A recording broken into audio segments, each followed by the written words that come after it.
think you have the information on a number of studies. I'm Dilara.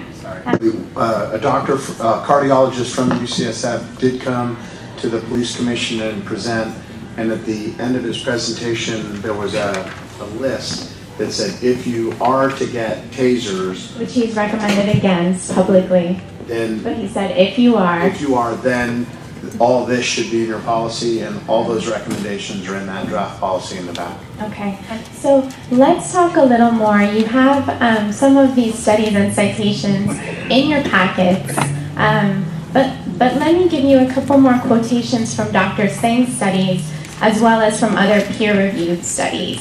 Is this packet? Yes. This one? So, let's talk about Dr. Zipes. Are you familiar with research published in the peer-reviewed Journal of the American Heart Association?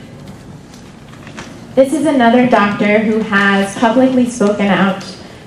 He actually gave an interview to ABC News. You can find the citation in your packet.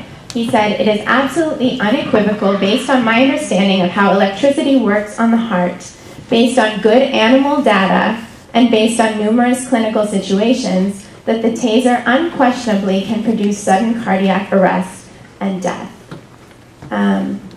So we know that tasers are harmful and often deadly, especially for the population that SFPD's crisis intervention team will encounter. But some of us might still wonder whether tasers might reduce rates of officer injury or death by reducing the use of guns.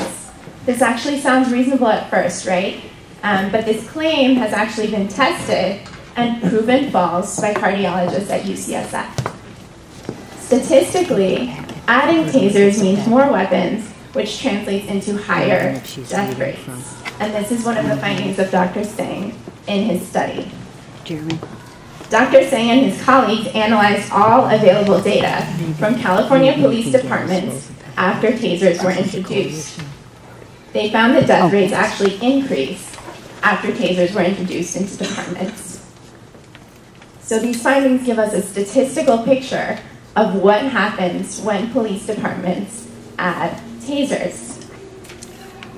If we have time, I can read you some quotations from Dr. Singh's article entitled "Relation of Taser Deployment to Increase in In-Custody Sudden Deaths," which was published in the American Journal of Cardiology. Are people familiar with this? Yeah. Go right ahead. Go ahead? Okay. So, although tasers are marketed as a safer alternative to subdue prisoners and suspects in law enforcement custody, recent reports have described a temporal association between use of stun guns and over 300 in-custody sudden deaths in North America.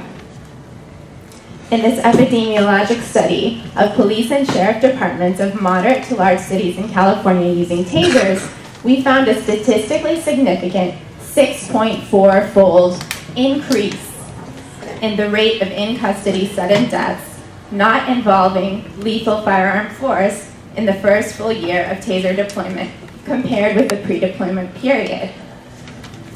Although taser use has been advertised to decrease lethal force deaths by firearms and prevent officer injuries, we observed no decrease in the rate of either event after taser deployment.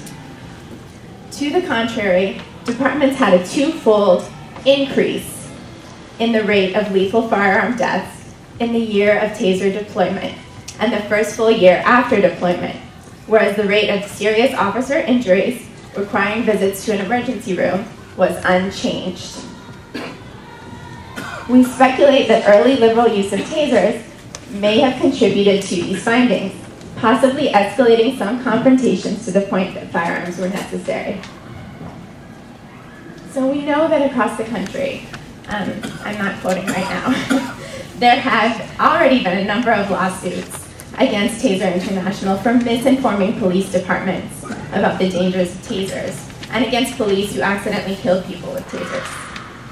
So we really need to pay attention to what medical doctors say and read these independent peer-reviewed studies in order to protect San Francisco from such tragic consequences. Thank you. The two folks who just spoke It's really, I think it was the woman who was before you, but you guys, one of you might have the answer. What I heard you saying is there's a concern about who pays for the studies and whether the outcome is what they paid for, and that is a reasonable concern. Do you have thoughts on the National Institute of Justice study from May of 2001? There's specific authors in there, so I would just be interested if that's one of the studies that's on your radar as one paid for by anyone affiliated with Taser International. I'm interested if that's... Anyone else speak to that? I would actually recommend contacting the authors of that UCSF study, because that was subsequent to the one that you're talking about, so that may have been included in their sample. Okay. I'd be interested if there's specific concerns about this one, but I thank you for that. Okay.